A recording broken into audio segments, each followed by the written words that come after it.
Ya, selamat siang pemirsa, apa kabar Anda hari ini? Senang sekali saya Gede Satria dan rekan saya Arlista Hadi kembali hadir menemani Anda dalam Ayu Siang hari ini. Pemirsa, ini yang akan menyuguhkan beragam informasi penting. Dan kami awali informasi Ayu Siang hari ini. Pemirsa, Ketua Umum DPP PDIP Megawati Soekarno Putri hadir dalam peringatan HUT ke-51 PDIP di Sekolah Partai PDIP Lenteng Agung, Jakarta.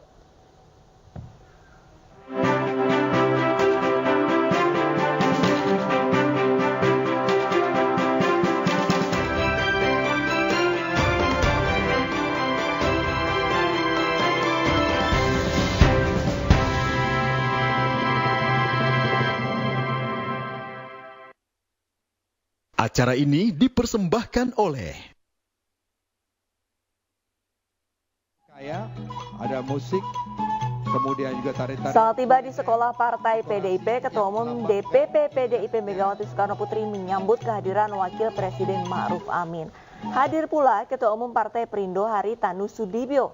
Sementara Presiden Joko Widodo dipastikan tidak hadir dalam acara tersebut. Dalam pidatonya, Megawati mengajak para kader partai untuk memperkuat kedekatan dengan rakyat. Megawati memandang rakyat sebagai inti kekuasaan partainya.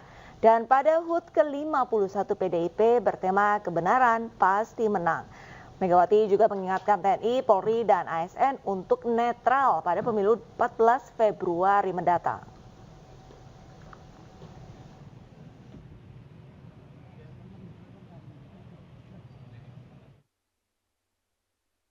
Sementara itu pemirsa, aksi perangkat desa yang membagikan kaos caleg DPR RI di sebuah acara viral di media sosial. KPU Blora bertindak tegas dengan mencopot oknum perangkat desa tersebut.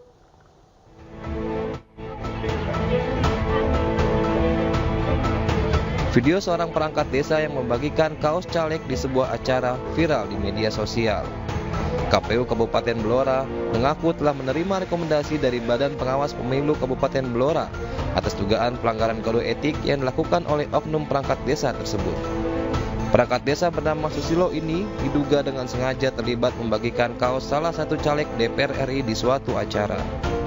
Akibatnya, KPU Kabupaten Blora telah memberhentikan Susilo sebagai anggota sekretariat PPS di Desa Japah, Blora. Pada tanggal 2 Januari 2024 dan pada hari itu juga pada tanggal 2 Januari 2024 kami dari Kabupaten Blora sudah memberhentikan Susilo sebagai sekretaris PPS di Kecamatan Japah. Sementara itu, Bawaslu telah merekomendasikan 2 pelanggaran yang dilakukan Susilo, yakni melanggar kode etik dan pelanggaran hukum lainnya. Dari Blora, Jawa Tengah, Heri Purnomo, Anius melaporkan. Dipicu sakit hati, seorang pria di Kabupaten Tanah Datar, Sumatera Barat nekat menyiram calon anggota legislatif DPRD Sumatera Barat dengan air keras. Akibat siraman air keras berupa soda api tersebut, korban mengalami luka bakar pada bagian wajah.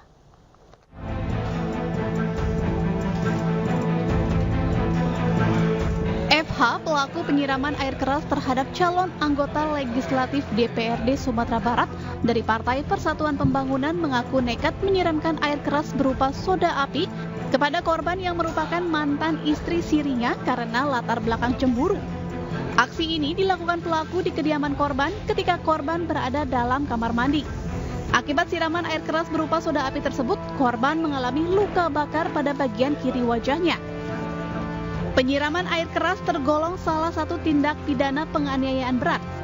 Tindak pidana ini juga direncanakan terlebih dahulu oleh pelaku. Atas perbuatannya, pelaku terancam hukuman 7 tahun penjara. Ini murni merupakan tindak pidana yang ada. Ini adalah berawal dari rasa cemburu korban yang mempunyai hubungan dengan murni daripada pelaku yang mempunyai hubungan dengan korban dalam hal ini. Dasar itulah pelaku menyiram cairan tadi yang kami sampaikan, cairan soda api ke bagian wajah daripada korban. Jadi tidak ada kaitannya dengan masalah politik yang ada di Polisi mengungkap kasus ini setelah mendapat rekaman bukti CCTV dari sebuah toko penjual air aki yang didatangi pelaku sebelum mencampurnya dengan soda api dan menyiramkan ke wajah korban. Tak hanya rekaman CCTV, botol dan sisa soda api pun ditemukan di sekitar kamar mandi tempat korban disiram pelaku yang jadi bukti kejahatan. Sebelumnya, berita yang beredar menyebut korban disiram lawan politiknya menjelang pemilu. Saat ini korban masih dalam perawatan. Dari Kabupaten Tanah Datar, Sumatera Barat, Agung Sulistyo, iNews melaporkan. Video Presiden Jokowi yang membagikan bantuan kepada warga di Kabupaten Serang, Banten viral di media sosial. Viralnya video ini karena Presiden Joko Widodo membagikan bantuan dekat dengan baliho bergambar pasangan Prabowo Gibran. Peristiwa yang terjadi di Desa Margagi, Kabupaten Serang, Banten terjadi saat kunjungan kerja pada tanggal 9 Januari 2024 lalu. Saat itu Presiden Joko Widodo berkunjung ke Serang, Banten. Dalam kunjungan kerja, Jokowi juga mengumpulkan seluruh kepala desa se-Kabupaten Serang. Video ini viral karena Presiden Joko Widodo membagikan bantuan kepada masyarakat berdekatan dengan baliho pasangan Prabowo Subianto Gibran Raka Buming Raka. Setidaknya ada 2 baliho pasangan Prabowo Gibran yang terekam di dalam video ini. Meski demikian, Koordinator Staf Khusus Presiden Ari Dwipayana menilai bahwa hal ini merupakan kebetulan jika ada kegiatan Jokowi di tengah baliho Prabowo Gibran.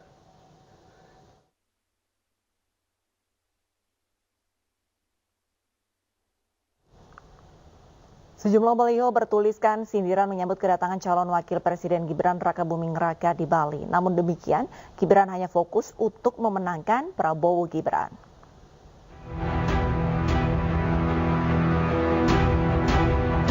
Sejumlah spanduk bernada sindiran yang diduga untuk calon wakil presiden nomor urut 2, Gibran Raka Buming Raka, terpasang di sejumlah titik di Denpasar, Bali, seperti di Jalan Sudirman dan kawasan Jalan Watu Renggong, Denpasar. Namun, belum diketahui siapa yang memasang spanduk bertuliskan sindiran ini. Terkait banyaknya spanduk yang berisi sindiran, calon wakil presiden Gibran Raka Buming Raka tak terlalu menanggapi. Putra sulung Presiden Joko Widodo ini hanya meminta relawan dan pendukungnya untuk fokus memenangkan paslon nomor urut 2 tanpa menjelekkan paslon lain. Menjelek-jelekan program dari paslon lain.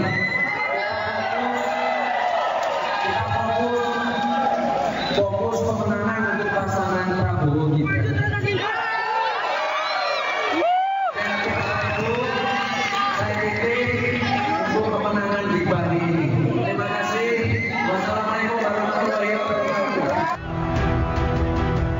Diketahui hari ini berkampanye di Bali, Gibran menghadiri sejumlah acara seperti konser Dewa, deklarasi Semeton Bali, pertemuan dengan komunitas kreatif anak muda Bali, dan konsolidasi TKD Provinsi Bali maupun sukarelawan. Dari Denpasar, Bali, Indira Ari, iNews melaporkan. Ya, pemirsa, Capres nomor urut 2 Prabowo Subianto menyindir paslon nomor urut 1 Anies Baswedan soal lahan 340.000 hektar miliknya yang disinggung dalam debat ketiga Pilpres 2024. Narasi yang dilontarkan Anies Baswedan ke Prabowo Subianto dianggap terlalu personal. Nomor urut 2 Bapak Prabowo Subianto untuk menjawab pertanyaan dari Bapak Anies, waktu Bapak 2 menit bagi 3 menit. Saling serang terhadap personal dinilai mewarnai debat ketiga Capres 2024. Banyak pihak menilai narasi yang dilontarkan Anies Baswedan ke Prabowo Subianto menyentil personal Prabowo dan keluar dari konteks tema debat. Hal itu berbuntut panjang. Hingga kini Prabowo Subianto masih jengkel soal lahan 340.000 hektar yang disinggung Anies dalam debat ketiga Pilpres 2024 yang digelar hari Minggu 7 Januari lalu. Prabowo menyinggung hal tersebut dalam sambutannya di sebuah acara yang digelar di Riau. Meski tidak menyebut nama seseorang yang dimaksud Prabowo, namun diduga Prabowo masih marah pada Anies Baswedan yang dalam debat mempertanyakan jumlah tanah miliknya. Saudara-saudara, ada pula yang nyinggung-nyinggung. Punya tanah berapa, punya tanah ini. Dia pinter atau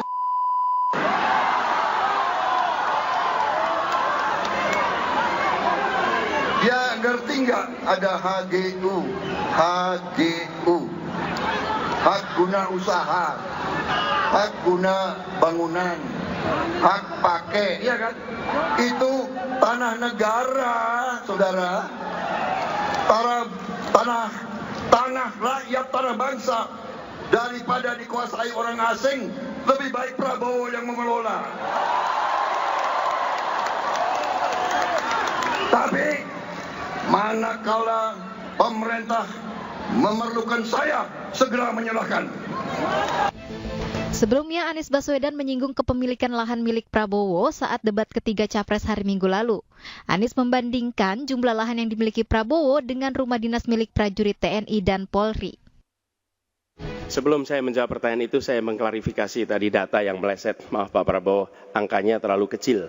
Bukan 320 hektar, tapi 340.000 hektar. Saya klarifikasi.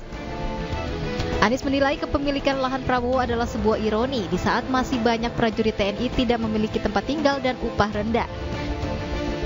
Tim Liputan iNews melaporkan. Ketua KPU RI akan mengevaluasi aksi Grace Natali, Wakil Ketua Tim Kampanye Nasional Prabowo Gibran yang menghampiri moderator saat debat ketiga Pilpres. Ya, Grace menyebut menghampiri moderator untuk menyampaikan aksi pendukung yang dianggap mengganggu Capres saat berdebat. Ketua Komisi Pemilihan Umum Hasyim Asyari menyayangkan sikap politikus Partai Solidaritas Indonesia Grace Natali dan Isyana Bagus Oka yang menghampiri moderator debat saat debat ketiga Pilpres pada Minggu. Menurut Hasyim, apapun alasannya tindakan dua pendukung paslon nomor urut 2, Prabowo Gibran ini tidak dibenarkan. Terlebih KPU dan tim perwakilan paslon telah menyepakati soal mekanisme melayangkan protes. Ya nanti kan jadi bahan evaluasi. Kalau saya sudah statement kan, masing-masing tim pasangan calon berdasarkan pengalaman debat pertama, kemudian disepakati masing-masing tim pasangan calon ada LO-nya. Ada LO yang memang berada di tim pendukung. Terus ada LO yang bergerak bebas dalam arti begini, bisa kesana kemari untuk menjembatani komunikasi. Kalau sudah disepakati seperti itu, siapapun kan harusnya menggunakan LO yang disepakati itu. Sementara itu politisi PSI Grace Natali menyampaikan alasan dirinya bersama Isyana Bagus Oka menghampiri moderator debat. Grace pun mengklaim telah berkoordinasi dengan LO debat Pilpres 2024.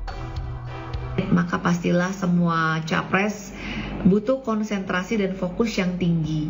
Oleh karenanya, gestur mengangkat tangan tinggi-tinggi ini berpotensi mengganggu konsentrasi dari semua capres yang sedang berusaha menjawab pertanyaan dalam waktu yang sangat singkat. Diketahui debat ketiga pemilihan presiden 2024 berlangsung panas, masing-masing calon presiden saling serang terutama saat membahas tema pertahanan. Tim Liputan iNews melaporkan. Pemirsa, momen pemilu ternyata juga menjadi berkah bagi para ibu rumah tangga di Kabupaten Jombang, Jawa Timur. Banyak ibu-ibu yang meninggalkan pekerjaannya sebagai penjual kue dan memilih menjadi pelipat surat suara serta meraup pendapatan ratusan ribu rupiah per harinya.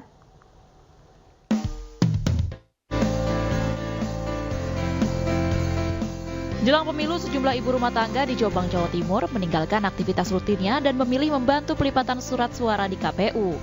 Salah satunya adalah Nur Hayati, warga desa Pulolor, Kecamatan Jombang, Kabupaten Jombang ini. Selain bersih-bersih rumah, Nur Hayati mengaku sehari-hari juga berjualan kue di sekolah. Namun ketika mendengar ada lowongan pekerjaan melipat surat suara, Nur langsung meliburkan usaha kuenya dan memilih bekerja menjadi pelipat surat suara di KPU. Kenapa Bu milih bekerja ini dibandingkan jualan kue? Ya lumayan ini. Emang penghasilannya berapa kalau di sini? Tergantung kecepatan tangan kita.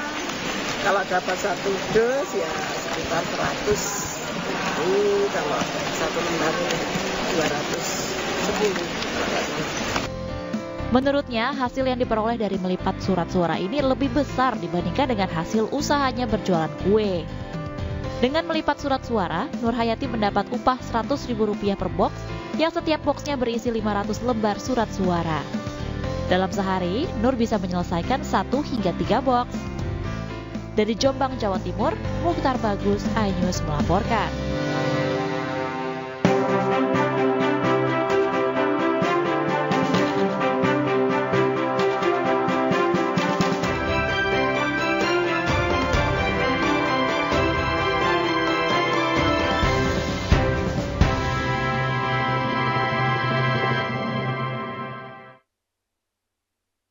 Acara ini dipersembahkan oleh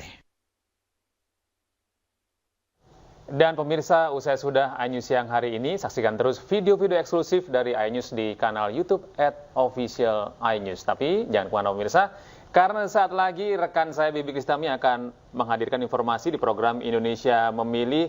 Bibi, informasi apa yang akan hadir di program Indonesia Memilih?